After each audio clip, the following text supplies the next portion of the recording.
Hi, and welcome to another episode of Real Estate with Howard Drukarsh. For those who don't know me, I'm one of the co-founders, along with Arthur Bartram and Rod Petticord, of Canada's largest independent brokerage with over 5,500 agents. I've also been on the board of directors of the Toronto Regional Real Estate Board, the board of directors of the Real Estate Council of Ontario, which is the regulator, and I sit on the board of the company I co-founded. If you're interested in finding more about me, there is a first episode on our podcast called Intro. It actually is the only one that is audio only. All the rest on YouTube are audio and video. When I was active in the company, my role, along with being manager, broker of record, president, variety of those things, was hiring agents. And over the period that I was active, I hired over 1,000 agents. So I have a pretty good background in real estate. And as a result of that, I actually can connect with some terrific guests like our guest today. Now, normally when we have a guest on my desk, I have a piece of paper or something like this with their bio.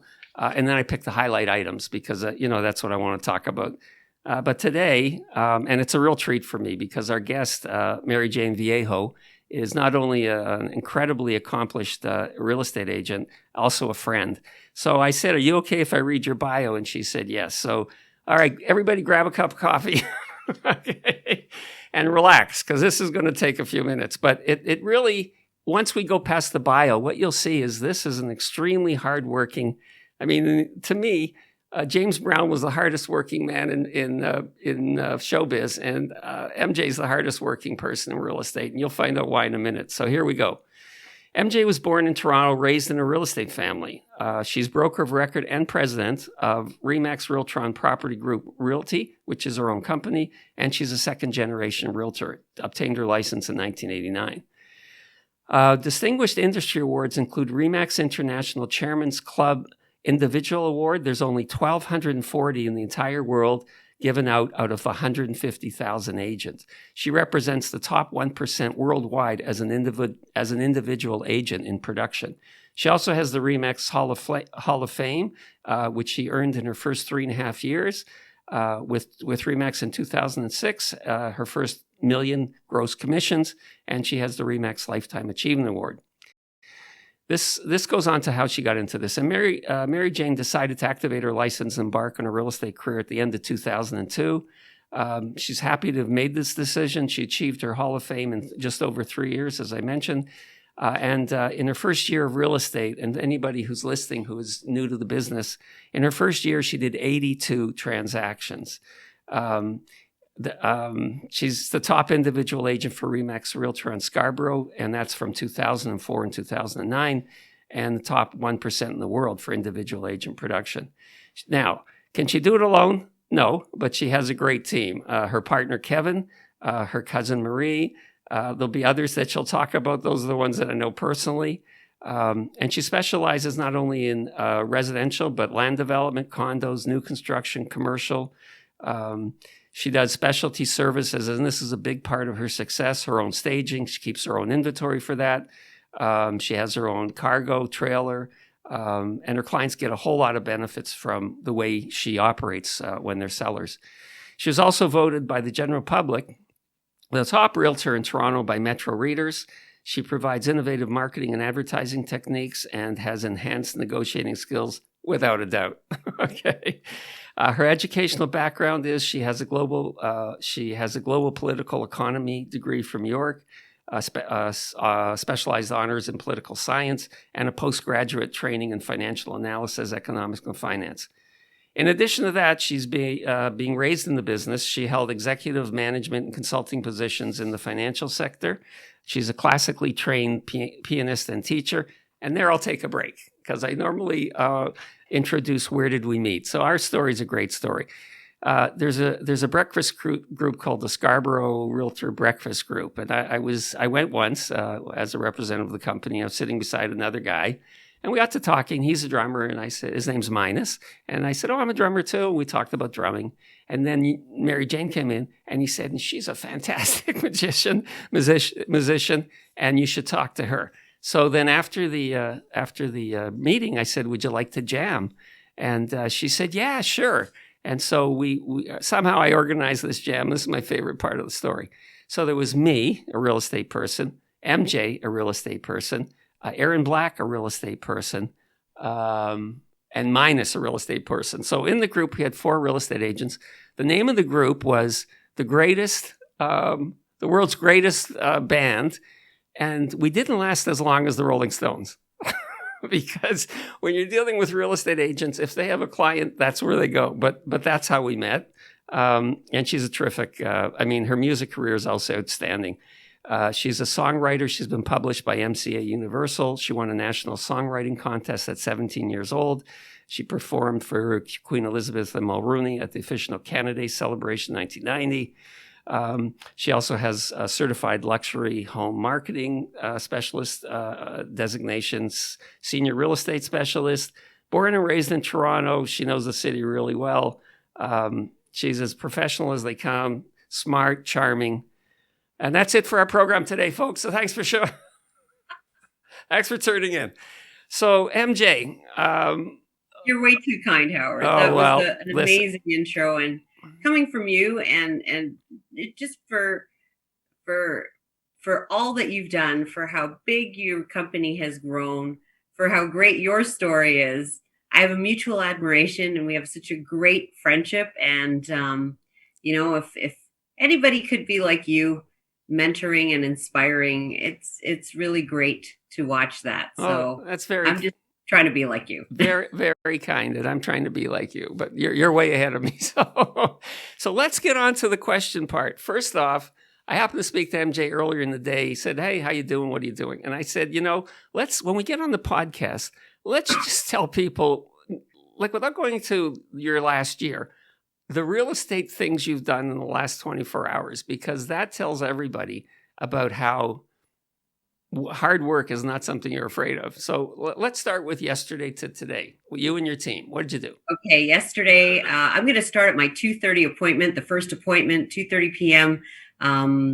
With a client. I did have some morning ones, but I'm going to give you my last 24-hour rundown. Fair enough. So had a past client, great guy, said, "I'm buying lunch for all of us. You're going to stage my house." So off Marie and I went. Marie is my cousin. She's also a licensed agent. Although she's at another brokerage, we do work together and help each other with our deals. So we went there, and off we went up to a condo with a trolley with 5 bags of pillows. And the guy had lunch ready for us. And we tried mixing and matching bedspreads and painting and all that. So I had to cut that short at about 4:30. I had to drive to Pickering. This one was in West Toronto. Drove to Pickering, and I showed 6 houses. So right after that, I met Marie, who was with buyers, who she showed 3 condos to, and we de-staged a mutual client's place because they're moving back in on the weekend. Then during those 6 houses that we showed, we actually prepared an offer, and in the morning found out we were victorious, and then they got their draft, and at 10:30 a.m., I went off to show another house to, again, repeat clients, while my other half, who's amazing, and my sister, I begged them to go downtown and grab these items from a condo, 2 condos that were closing in the heart of downtown. So they were making it back to the city, and here I am doing this great podcast, and at 4:00, we're off to Port Hope to show some country property. Okay. So for anybody who's new and wonders, what does it take to be successful in real estate? I think you just got an idea. It doesn't happen your first year. And we get a lot of people, listening to our podcast or looking at our podcast on YouTube to try to understand, real estate better. And, I try to make the information that we share with the audience something that helps them get a better understanding of the business. So, let's move on. I want to do a bit about questions that help people understand your career. So we know that in your background, there was real estate, right? Your dad was a real estate broker. Yes, correct? My dad was a realtor. And as a result, you knew the business, or you knew what the business was about, right? Yeah, I mean, you know what?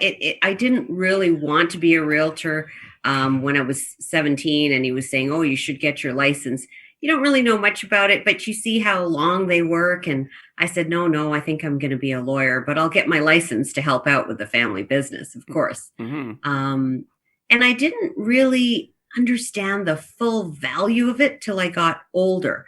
I always helped him with his open houses. From the age of 10, I was tearing out tear sheets. You remember those, Certainly. Howard, the dailies. Yeah. I was sorting them alphabetically, highlighting all the C1, C2, C15 books and color coding, because those were our CMAs back then. Right. So that gave you an idea of what you'd be getting into in real estate. It's an odd question because I think in your life there's probably many, but who's been your biggest influence in real estate? Let's take it there. Wow. My biggest influence in real estate. There have been many along the way. Sure. I'd say my dad taught me a lot about the art of negotiating, not directly, but just from me watching all of that unfold. A lot of my peers who, when I first started in the business, one of them, he was my sales manager at a new home site that I worked, and we've become very, very good family friends. It's a relationship that's 2 decades old. As a matter of fact, actually, Marie is at his brokerage because they're more family, and really this business is not about you doing it alone. It's about networking. It's about having great relationships with these multi-offers, showing listings, bringing an offer. You can't do that alone. You need the other agent. And of course, my other half, Kevin, is a big influencer. He's actually the behind the scenes coach, and propels me to great heights, actually thinks outside the box. Sometimes when you're in a situation, it's always great to bounce the idea off a colleague, a friend, a loved one, your partner. And that's what I do. I tap in, and I have lots of great friends. And as a matter of fact, if I counted my 5 very best friends, they're all realtors. Mm-hmm. And it's interesting because the longer you're in the business, the more you realize exactly what you said. The relationships count because it's a business of a variety of personalities, for lack of a better way to say it. And when you find somebody like the way I feel about you, and obviously it's nice that you feel the same way, you want to keep those friendships going because they're just really special. So I get that. In terms of your career, I think I know the answer, but I'm going to ask you. The 3 items that affect the career are luck, intelligence, and hard work. How would you rank those in terms of 1, 2, 3? Luck, intelligence, hard work. I'm going to put hard work first. No question. Okay. Absolutely. I read somebody's post today, and they said 1% inspiration and 99% perspiration. Right. I've heard that. Yeah. And that to me sums it all up. I say luck is luck and intelligence. I mean, you could be the smartest person. If you have the worst luck, then, well, you're not really going to get that far ahead. So I'm going to say those 2 are tied, but I'm going to say the hard work is definitely the front runner. Okay. To be successful in life and business, you have to take some risks. And in your case, what were the biggest risks you took, and how did it work out? Wow. Okay. I took the biggest risk leaving my comfortable 9 to 5, which wasn't really a 9 to 5. It was an executive position. And, I had a very successful career, a 6-figure income, pension, shares, benefits, paid time off, leaving the comfort of that to be your own boss and to be an entrepreneur, and maybe leaving that path to go to uncertain waters.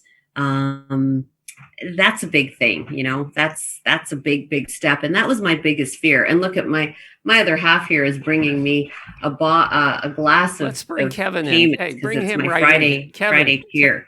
Kevin, bring yourself right into the screen, because now that she's introduced you as her coach, and I know. Oh, he doesn't want to be on the screen. All right. Okay. He's a little camera shy today. Well, that's okay. We'll get him another time. We'll leave that to another time. Yes, absolutely. And that part, and I know that about you, how you left that career, and I'm so that's an inspiring thing for people to do. It's one thing to leave a failing career; it's another thing to leave a successful career. Right. What would be, and there's so many challenges, I guess, but what would be the the biggest challenge you had to overcome in your real estate career? The biggest challenge I had to overcome was starting out from scratch. I mean, my dad had a career, but it was a very different type of clientele, and I wanted to do my own thing. And I was so eager to just prove my own worth and say, I wasn't riding off his coattails. I just wanted to carve out my business my way. So the hardest thing is actually, where do you find your clients? You're overwhelmed. You don't know where to go. Well, I lent myself to every agent out there. Do you want me to do an open house? What would you like me to do? Is there any listing you want me to help you market? That worked out okay, but I knocked on doors. I took out ads. I cold called. I did everything I needed to do. And then I found myself on a new home site, and I basically sold myself until they would talk to me. And finally, they hired me. Mm-hmm. So I had to get really creative with where to go and how to start. And I took out all kinds of money doing print ads back then. I knew that going back into real estate, I would have to start with some capital, and I amassed a bunch of capital, and then I just invested in myself, and there was no fear of rejection. And I think that's the biggest thing, because we should all condition ourselves to say, hey, if they don't need my help, maybe somebody else does, and move on to the next and be totally tenacious and persevering. And, sometimes it works out. In this career, because there are so many, I always felt that one of the things missing in the licensing course was identifying the emotional part of real estate, because many people can handle the rejection. Obviously those that can don't take it personally, as you, and you move on. But a lot of people, they get licensed, and then all of a sudden they're getting, rejected from family, friends, neighbors, and they go, no, this isn't working out. And it's not that kind of a business. You have to, as you did, build your own business. So I understand. And anybody who's been in it for a while understands.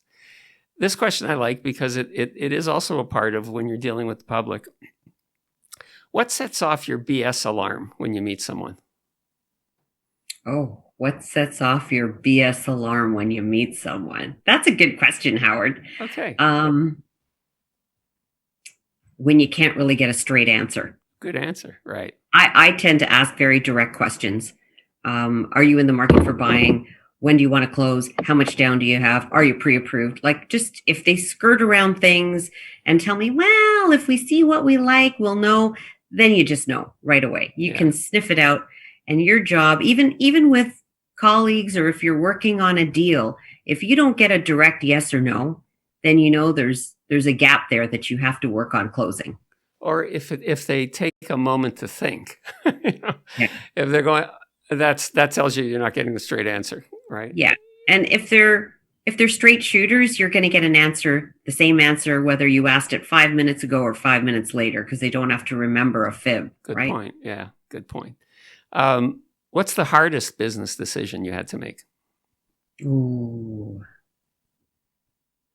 The hardest business decision I've had to make.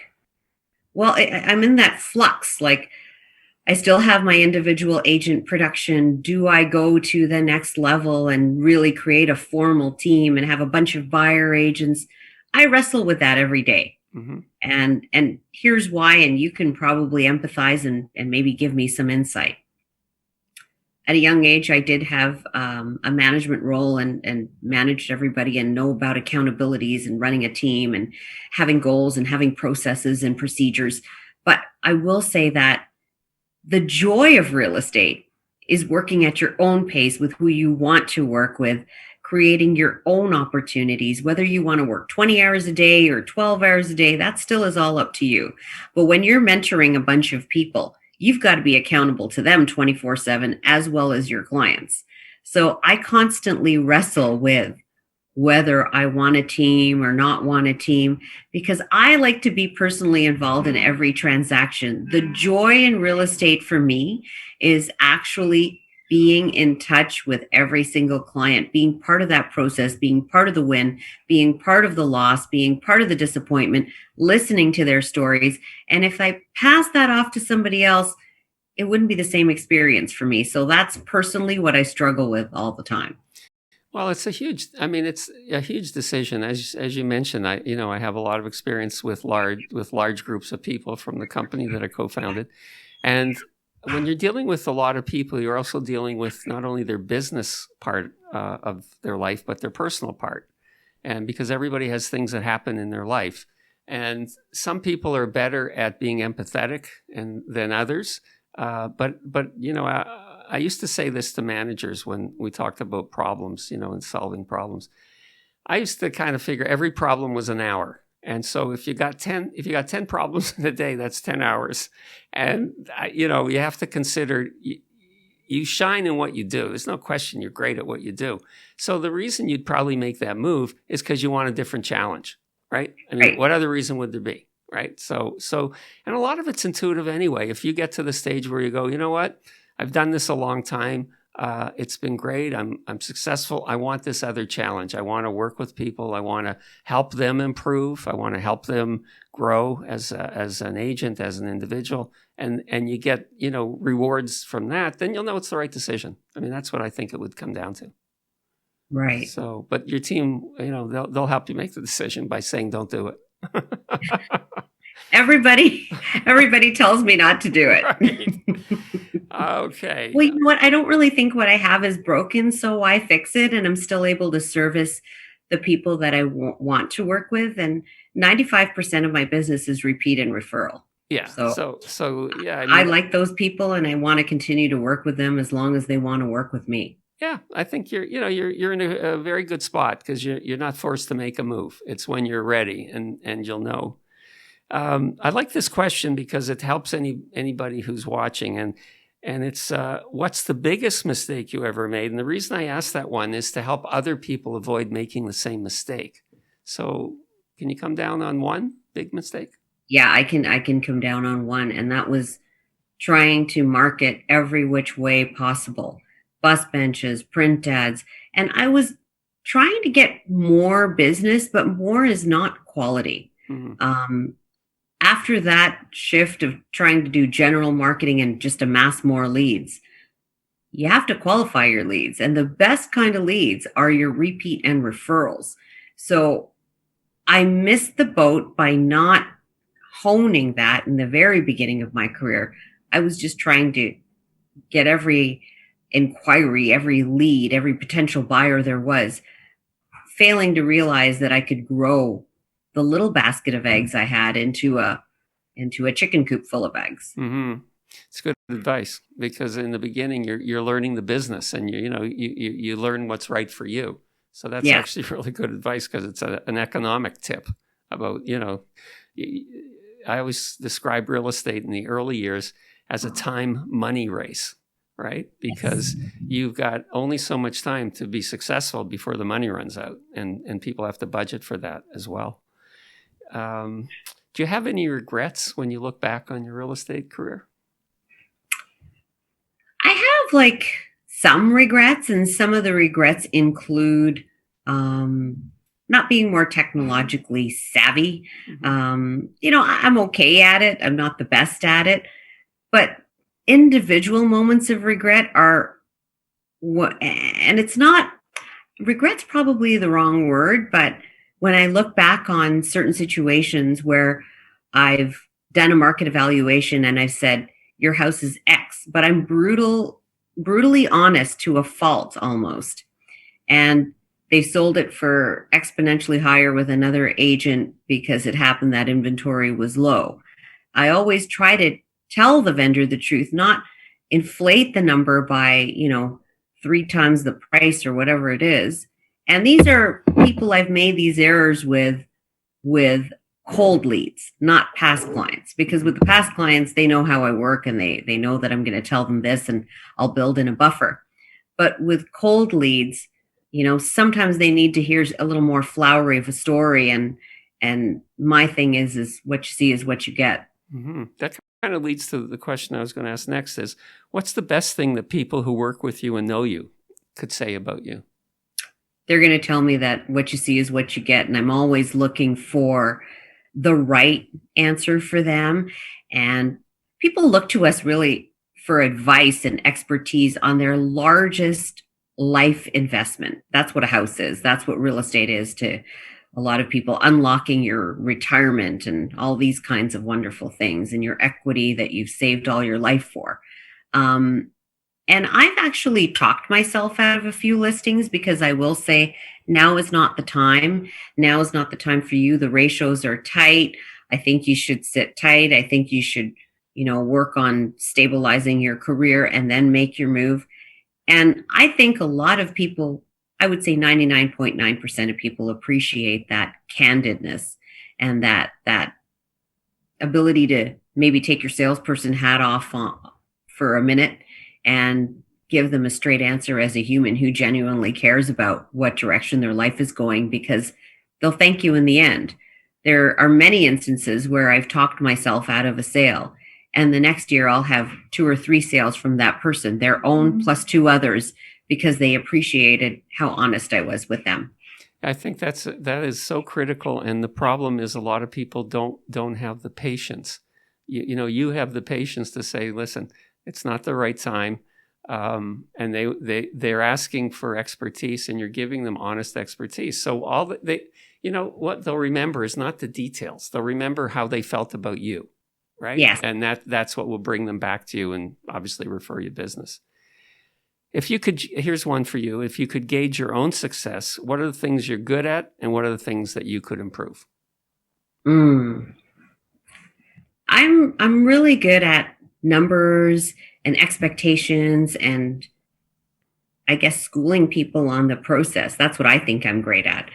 I'm not so great at all of the auto tech stuff, like doing a bomb every week or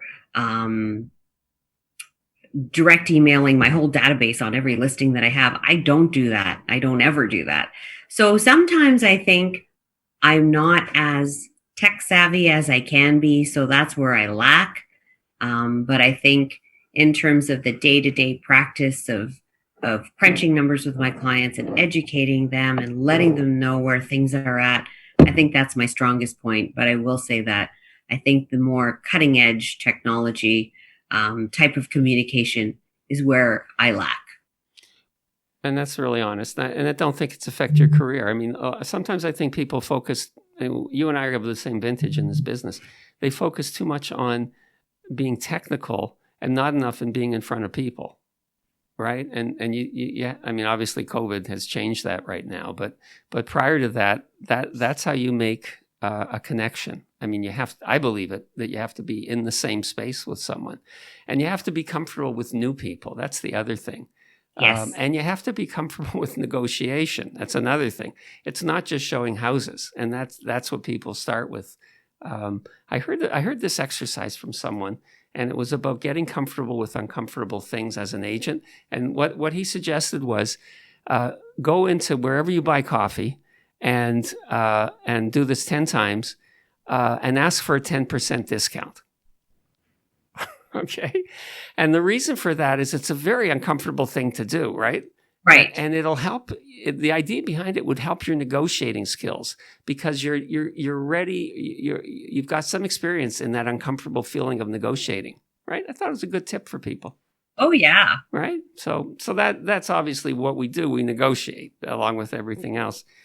I think you've answered the question, but is social media important to you in your business? Yes, I'm pretty active on my social media with my immediate friends on Facebook and clients, and that part is important to me. But the email marketing stuff is not. I'm not on Instagram. I'm not on Twitter. I'm not, on Clubhouse every 2 seconds. Like all of these things, that's where I think it's important, but there just aren't any enough hours in the day for me. Right. And I just default for my regular Facebook with my friends. It allows me to keep in touch with clients, but not only clients, relatives, people from across the miles. They like to see what you're up to, and I like to see what they're up to in terms of family and friends. It's a nice way to connect. I think it's great. And I think it's a question of balance, like everything else in life, right? I mean, we're friends on Facebook and social media. Yeah. So I see, you're talking about, one time you're talking about a cottage that you have, another time you're talking about listings that you've got. So you balance it out nicely. And I think balance is everything. Or Kevin's birthday with his Wendell Clark shout out. Yeah, I saw that too. So yeah, you figured out how to make it special in the midst of everything else. People are talking about a new normal these days, thanks to COVID. Do you have any predictions about how business will be conducted from here on, the real estate business? We've been very fortunate in real estate to still carry on as an essential service as we are. I mean, many people have bought and they need to sell, and many people have sold and they need to buy. Primary thing that we need is shelter. It will change in that I think conventions will change. I think conferences will change. I think the ability to show showings as they are now are going to be with strict, tight timelines, with COVID procedures and a lot of sanitizing. So I've seen that change, and I think it's going to carry forward, regardless of if we're all vaccinated or not. Mm-hmm. That makes sense. Has anything positive come out of the pandemic for you? Yes.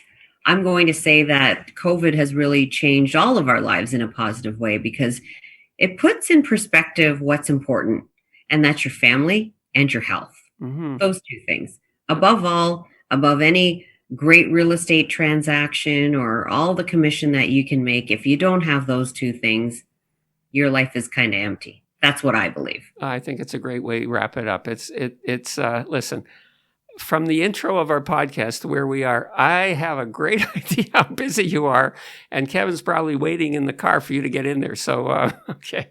So I'm going to thank you for joining us. It's always great to see you. It's been, I guess it's been at least a year since we've actually seen each other. But, it's nice to do it this way. And thanks for taking the time. I really appreciate it. I'm sure our viewers have learned a lot about what it takes to be successful. And that's really the goal here, to share experience. So thanks, MJ. It's a pleasure, Howard. We want to thank Maryjane Viejo and you for joining us today. And if you enjoyed our podcast, please like, comment, and subscribe on your favorite podcast network or on our YouTube channel. And please tell your friends about us. And to reach us, you can reach us two ways. One is by email at info@rewithhd.com, or you can reach us on our website, rewithhd.com. Thanks very much. We'll see you next time.